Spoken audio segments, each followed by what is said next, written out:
The next section, 3.3, we're going to address graphical motion, view of motion in an example like a river or with air currents like with an airplane.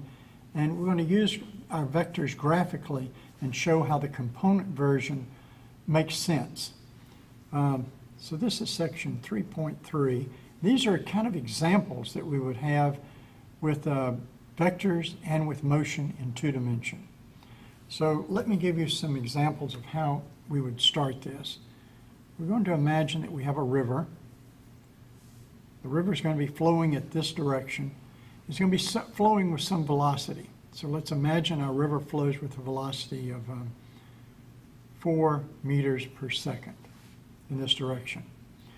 Now, if you were to swim across this river, and let's imagine you can swim, velocity of the swimmer is, let's say, 10 meters per second. Then, in fact, if you started swimming and you say, I want to swim straight across the river, if you started swimming and swam straight across the river, then you would swim at 10 meters per second. But at the same time you were doing that, the river would take you down at a rate of 4 meters per second, as you're aware. So you go across at 10 meters per second, you go down the river at 4 meters per second. So you'd actually be going, if we can write this in the, again, in the x direction and the y direction, our velocity would be given by the two components.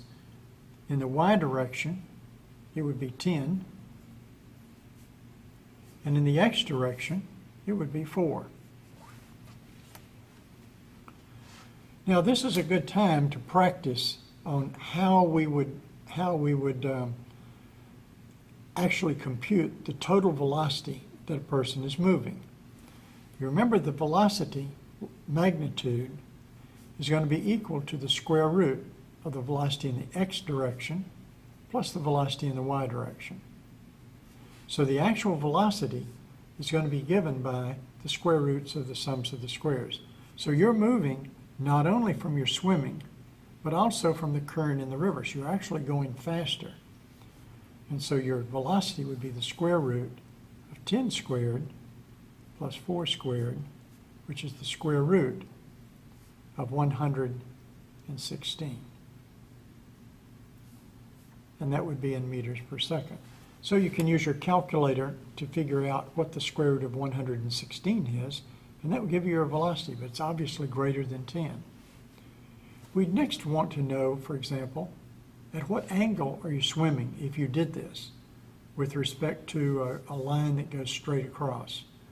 The answer is this angle theta here, reminding you of your trig.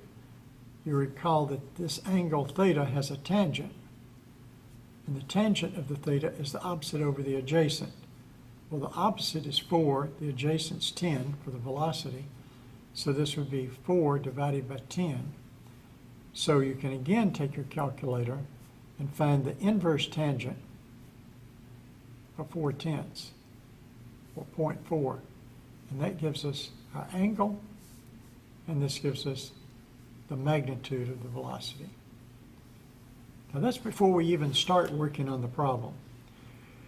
Well, what do we have to do in order to swim straight across the river? That might be another question that someone could ask you, trying to see if you understand vector motion. Well, what you have to do is you're going to have to swim upstream at 4 meters per second in order to compensate for the current. So you're actually going to be swimming at an angle like this. Not necessarily that same angle, but you will swim in such a way, let's say at an angle phi, you're going to swim so that the magnitude of your swimming is 10. That's all you can swim. You can swim 10. But you're now going to swim with a magnitude of 10, but an angle phi with respect to a perpendicular crosshair. Now, what do you know? Well, you don't know what this is. You don't know how fast you're crossing the river, but you do know that you must go up the river at 4 to compensate for the downward flow. So how do we do that? Let's draw our triangle again and say we know this side is 10, this angle is phi, this side must be 4. You're going to go swim upward. You're going to use some of your swimming ability to head slightly upstream at 4 so that you actually will go as you move across the river in a straight line. At what velocity? We don't know. So this is 4 meters per second. It's 10 meters per second. So what do we know? Well, if we think about that triangle and turn it around, that's opposite over hypotenuse. That would be the sine. So we know that the sine of phi has got to be equal to 4 divided by 10. Therefore, phi, this angle, is equal to the inverse sine of 4/10.